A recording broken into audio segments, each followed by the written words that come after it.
Hey everyone, and welcome to Already Cancelled. I am Peter, that is Connor, and we are going to talk about Star Trek The Next Generation, Season 4, Episode 7. It's called Reunion. So, full spoilers for the episode, as always, and we have a Worf-focused episode, kind of a sequel almost to the episode from... I was going to say last season, but I think it was actually late Season 2, that other episode. Was it? It may have been, I don't know. It's hard to remember these things now, but regardless, it was a while ago. Where he sort of accepted his dishonor for the sake of the Empire, and a lot of the characters, a couple of characters from that actually return, and then we also have Kalar returns as well, his sort of old flame that we met, which I think that was a separate episode. So I really like that two elements of Worf's like world from different episodes both came back into one episode. I think that made it feel like a functioning universe in a weird way. It makes sense. It wasn't like feels like a massive coincidence. It was like, no, these are all people in positions of power dealing with a position of power. Yeah. So it makes sense. But it was a nice continuity thing, because it was like, oh, these were two separate things that were introduced in separate episodes with different purposes. It was really nice having them both here without any contrivances. Just they make sense of here and go from there. And I think some of the payoff to some of that stuff is really good. Killar's death, I think, was very effective. Do you know what? Multiple points in this episode it surprised me by having the balls to follow through with things. Yeah, there's two deaths actually that kind of felt a little bit ballsy. So basically, there's the premise of this episode is that there's a civil war brewing in the Klingon Empire between Duras, who we know that was the Klingon who tried to frame Worf's father from the Ketamir stuff. Who did frame Worf's father? Not tried to successfully. Well, he tried to. I say try to in the sense that everyone agreed to let it go through, but yes, he did. But it was actually his father who was the traitor. And then someone new who we'd not met before, Gowron, is the leader of the other, and they're both essentially fighting for dominance. Gowron, who I would describe as simply having the crazy eyes. He has very intense eyes. Yes, he does. But then we also have Kimpek back as the supreme.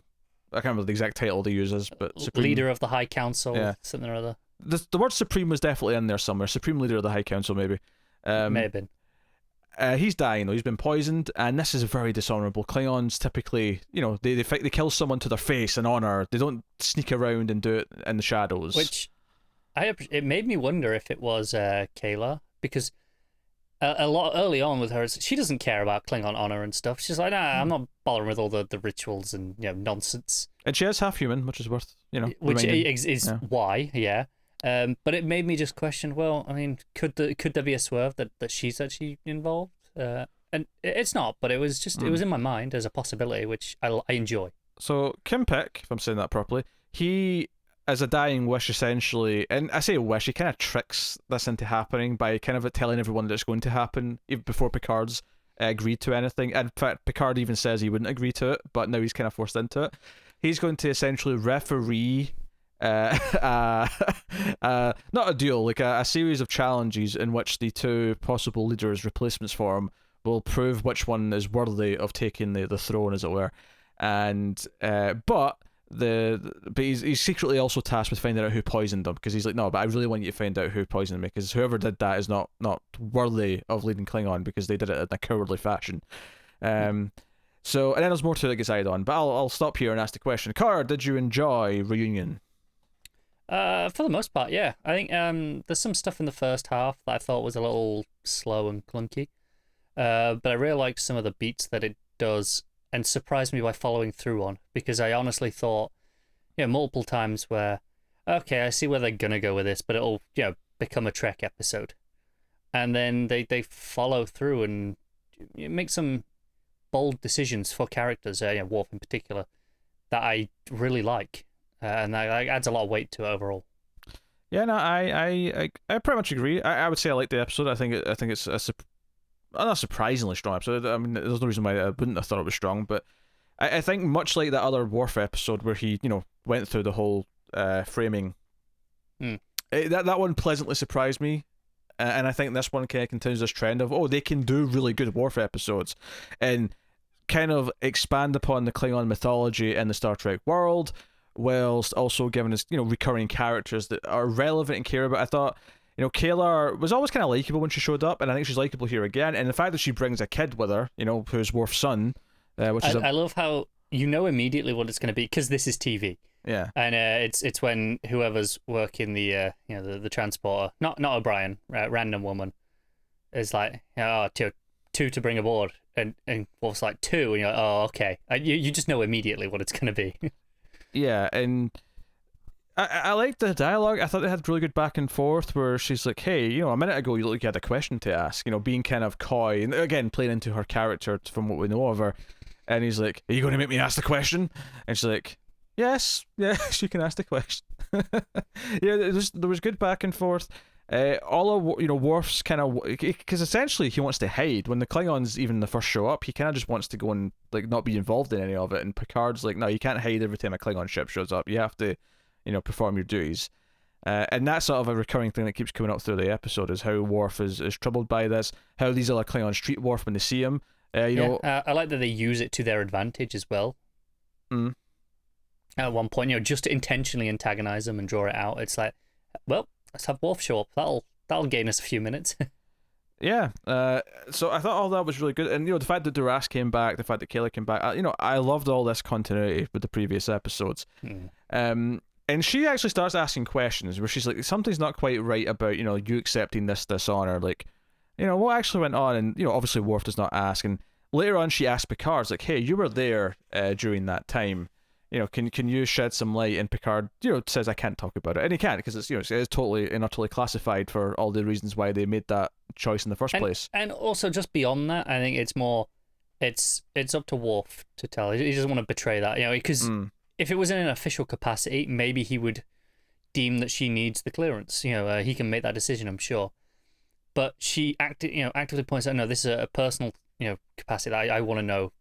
Just because it's to do with Worf, and I think part of it is more just, if Worf wants you to know, you'll have to come from him. Yeah, but she keeps digging. She starts looking into computer records, and this actually alerts Duras. He gets word back that she's looking at files that she's not supposed to be. She doesn't actually get any of them because they're all highly secure. But it flags her her access, and he comes over and she confronts him and says, I kept looking into this, and it's kind of funny how your father was also there, and she's got the gist of it by just putting the pieces together, right? She doesn't obviously have all the details, but she's thinking along the right lines.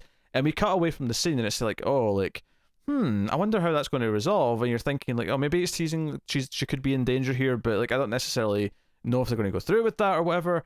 And it's just that this next time we see her, Worf and the kid, who Worf is kind of bonding with and trying to teach him how to use his big axe thing and Batleth, I believe it's called. The Batleth, yes, that was the word. But he's kind of bonding with the kid, because at first he's very upset because the kid doesn't really know anything about Klingons, and that was Kaylar's kind of wish, is that she wants him to choose his own path and not just be forced into Klingon rule. And we'll go back to some of that stuff in a minute, but they find her body, and I actually thought this was very effective. Him doing sort of his Klingon yell, the screaming of death beside the dead as he holds the dead body.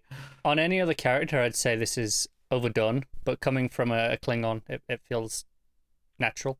Yeah, and she her dying sort of moment is to like put the kid's hand on Worf's hand to say, hey, like, don't let him not have a father, like, because up until this point he has been saying that he can't claim fatherhood, not because he's some shithead dad, but because the way Klingon society works is that because he's accepted responsibility for this thing that his father supposedly did, that will carry on into him. And okay, maybe you aren't like teaching him the ways of the Klingon right now, but when he's older, he might choose that he wants to be a part of that world. And if he is claimed by me, then I'm taking away a lot of his options, and he'll never be able to. He won't have the choice. Yeah. So it actually has a very honourable reason, as far as reasons to I'm not going to be the father figure.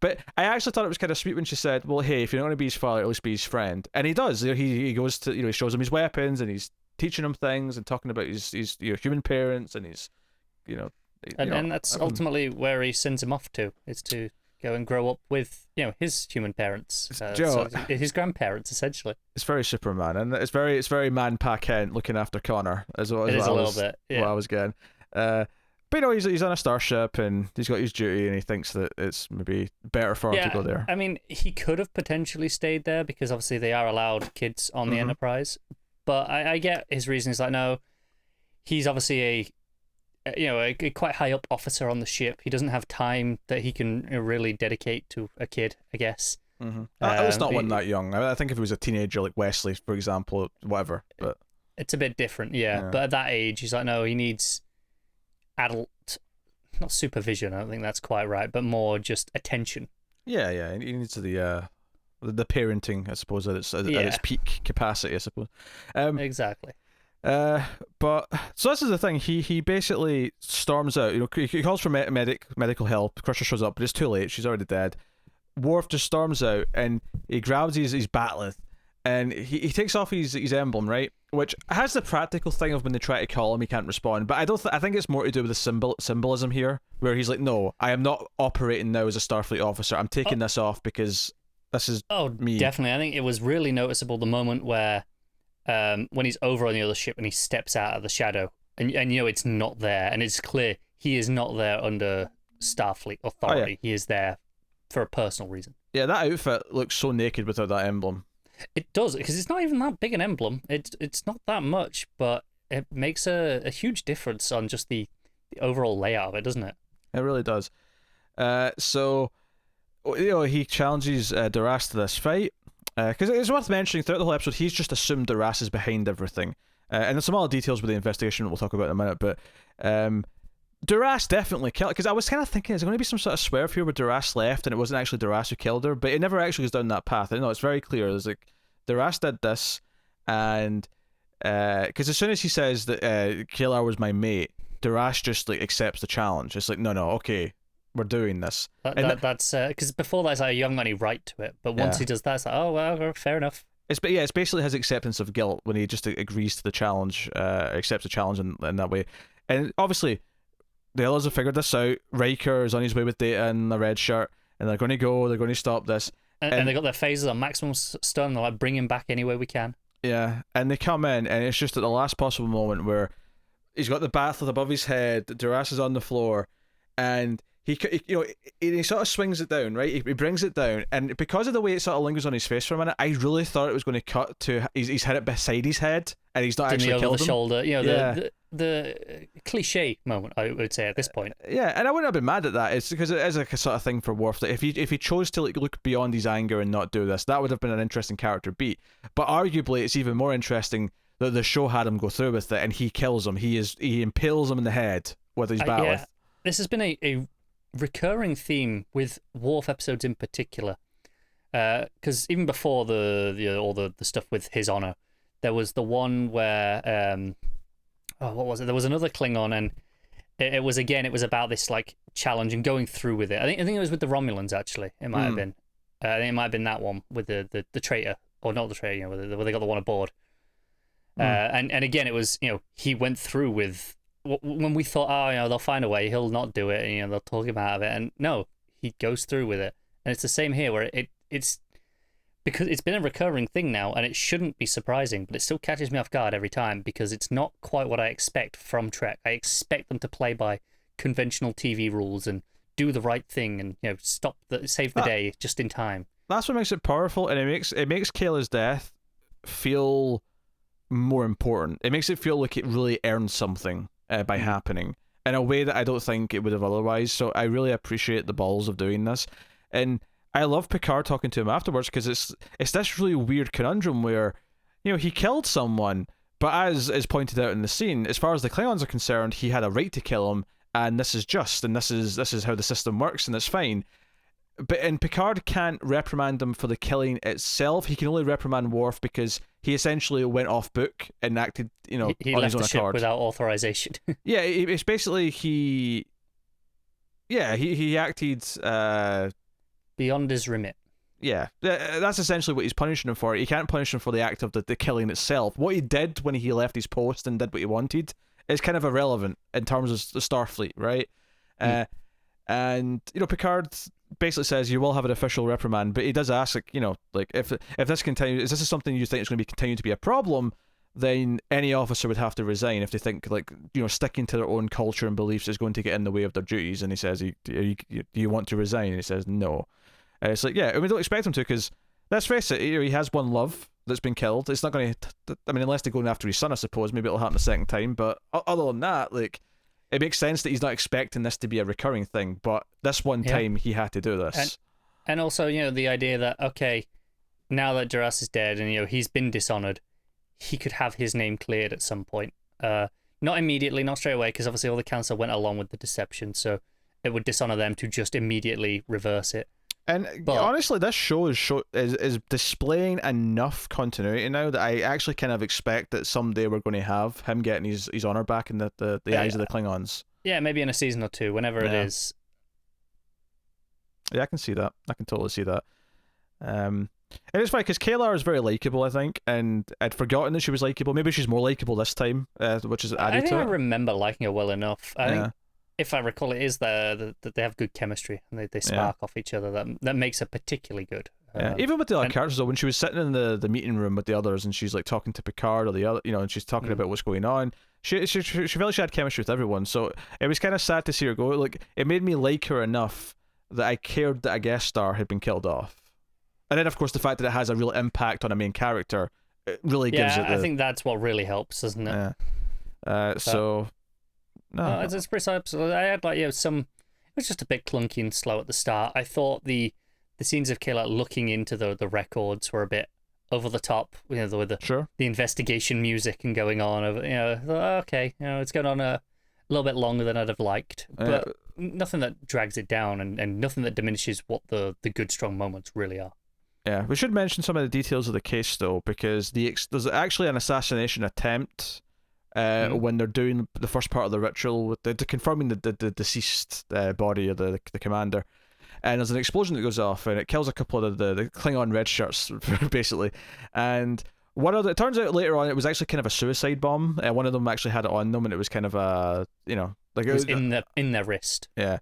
It was an honourable way to kill someone by suicide, which is obviously really messed up in a lot of ways, but it's actually Romulan technology, which begs the question that someone is actually working with Romulans, and therefore, not only does that tie into Kittimir and what happened with the traitor in the first place, but the idea that because they talk about the consequences, and again, there's enough continuity in this show that, if something, maybe it won't now because they've maybe picked the right person, because now that, what's his name, Gowron is going to be the leader. Who still seems reasonably slimy in his own right.